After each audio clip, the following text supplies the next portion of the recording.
Hello everyone. Today we will study about improper integrals. Before improper integrals, up to now we have studied proper integrals. Then what are proper integrals?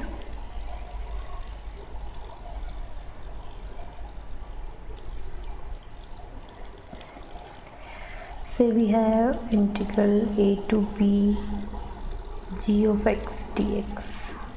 Then in proper integral we have this a and b, both a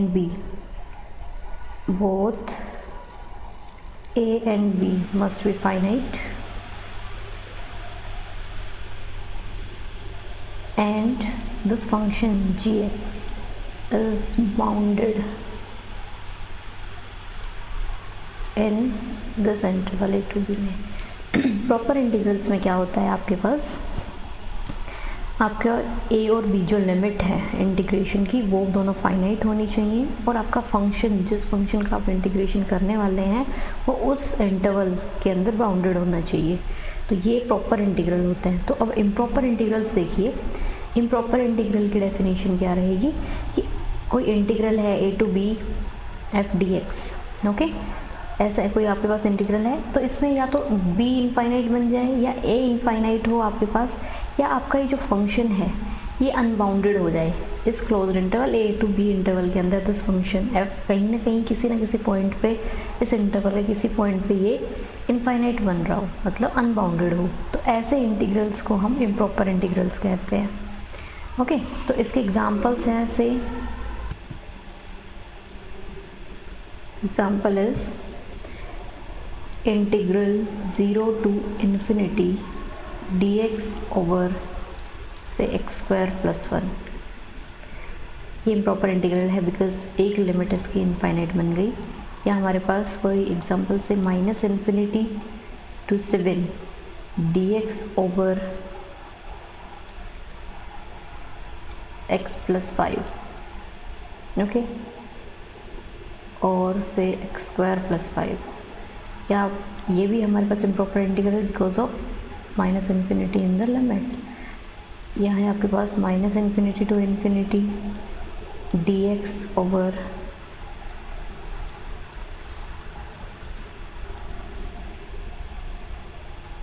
cos x anything. या फिर आपके पास है 0 to 1 d x over x into x minus 1.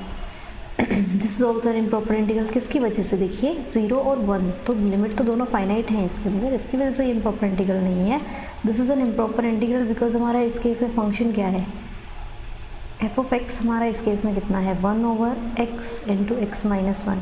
तो हम इसमें easily देख सकते हैं, अगर हमने यहाँ फंक्शन में 0 रखा गया अगर इस फंक्शन में, तो ये इनफाइनाइट बन जाएगा, मतलब अनबाउंडेड हो जाएगा ये फंक्शन. लाइकवाइज अगर 1 हम यहाँ पे रखते हैं तो भी हमारा फंक्शन अनबाउंडेड हो जाएगा. ओके, तो these are points of infinite discontinuity. 0 and 1 are points of infinite discontinuity.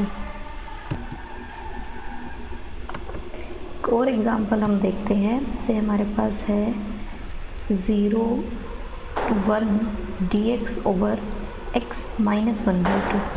अब आप कहोगे कि ये इम्प्रॉपर इंटीग्रल नहीं है, 0 की वजह से भी नहीं, 1 की वजह से भी इम्प्रॉपर इंटीग्रल नहीं बन रहा है यहाँ पे, मतलब है लिमिट्स भी फाइनाइट है. ओके, अब हम देख सकते हैं इसमें फंक्शन जो है वो है 1 over x minus 1/2. It means यहाँ पे आप जब इस इंटरवल के अंदर लाई करता है 1/2, और वो जब यहाँ पे वैल्यू रखी जाएगी इस फंक्शन में, because function is 1 over x minus 1/2, जब 1/2 वैल्यू रखी जाएगी तो ये हमारा फंक्शन अनबाउंडेड नॉट डिफाइंड हो जाना है. तो इट मीन्स यहाँ पे पॉइंट ऑफ इनफाइनाइट डिसकंटिन्यूटी क्या है, पॉइंट ऑफ इनफाइनाइट डिसकंटिन्यूटी बोला जाता है ये, जिसकी वजह से आपका फंक्शन डिफाइन नहीं हो रहा. ठीक है, इस केस में कितनी है 1/2 point of infinite discontinuity. Okay, और ऐसे हमारे पास फाइनाइट नंबर ऑफ पॉइंट्स हों अगर, ठीक है, 0 से 1 इंटरवल के अंदर बीच में मान लो ये हो function, finite number of points अगर लाई करते हो बीच में इस इंटरवल के, मतलब फाइनाइट नंबर ऑफ इनफाइनाइट डिसकंटिन्यूटीज़ हों उसके अंदर, तो तब भी आप उस पर उस इम्प्रॉपर इंटीग्रल कहा जाएगा। आप उसको चेक कर सकते हो आगे कि फर्दर वो इम्प्रॉपर इंटीग्रल कन्वर्ज करेगा, डाइवर्ज करेगा, like that. Now we will see various types of improper integrals. The first type is, it is called as improper integral of first kind. First kind of improper integral कहा जाएगा कब? जब आपके पास integration की limit एक infinite हो, F d x, ठीक है। फंक्शन आपका बाउंडेड है किसमें? ए से इन्फिनिटी इंटरवल में फंक्शन आपका बाउंडेड है, ओके मतलब फंक्शन कहीं पे भी इनफाइनाइट नहीं बन रहा है ए टू इन्फिनिटी के अंदर, बट आपके पास लिमिट के अंदर ही एक इन्फिनिटी आ रहा हो, तो वो improper integral of first kind, like minus infinity to zero, ठीक है, जी x d x.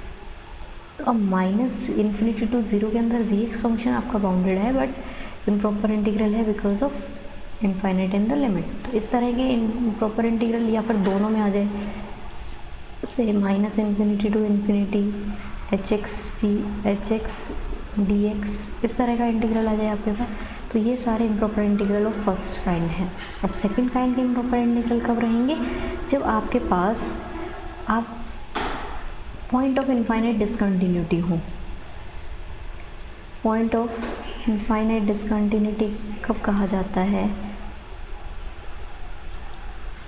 Point of infinite discontinuity कहा जाएगा से आपके पास a to b f of x d x है, तो ए से बी इंटरवल, दिस इंटरवल के अंदर कोई एक आपके पास ऐसा पॉइंट हो, मान लीजिए कोई एक सी पॉइंट ऐसा है जिसके ऊपर आपका function f x c point के ऊपर नॉट डिफाइंड होता हो, या क्या हो कि इनफाइनाइट बनता हो, ठीक है। जहाँ पे मतलब आपने सी पुट किया, उस इंटरवल के अंदर कोई एक ऐसा पॉइंट लाई कर रहा है जिस जो आपने उस फंक्शन में पुट किया तो वो इनफाइनाइट बन रहा हो। अब जैसे यही ले लीजिए -1 to 1 over x square D x. अब इस फंक्शन में हमारे पास फंक्शन क्या है यहाँ पे 1 ओवर एक्स स्क्वायर। अब हमें पता है when x is equals to 0 रखेंगे तो फंक्शन की वैल्यू इनफाइनाइट हो जानी है। तो वो 0 क्या है? इस इंटरवल में -1 to 1 इंटरवल के बीच में 0 लाई करता है, तो 0 क्या है? पॉइंट ऑफ इनफाइनाइट डिसकंटिन्यूटी, ठीक है। तो जो ऐसे पॉइंट्स रहेंगे, मतलब ऐसे आपके पास इंटीग्रल जिसमें लिमिट तो फाइनाइट है बट उनके बीच में या फिर एंड पॉइंट्स ऐसे मिल जाएं आपको, ठीक है। जैसे ये भी आपके पास इम्प्रॉपर इंटीग्रल हो जाएगा अगर मैं कहूँ 0 to 1 dx over x square, ठीक है। तो इसमें 0 पॉइंट की वजह से यहाँ पे ये फंक्शन आपका इनफाइनाइट बन जाएगा, तो 0 पॉइंट ऑफ इनफाइनाइट डिसकंटिन्यूटी है। तो जब लिमिट दिखती फाइनाइट हो बट उस लिमिट से या उनके बीच में आने वाले किसी भी नंबर से आपका फंक्शन नॉट डिफाइंड हो रहा हो, तो ऐसे फंक्शंस की वजह से आपके पास ये इंटीग्रल क्या बन जाएगा? Improper integral, okay.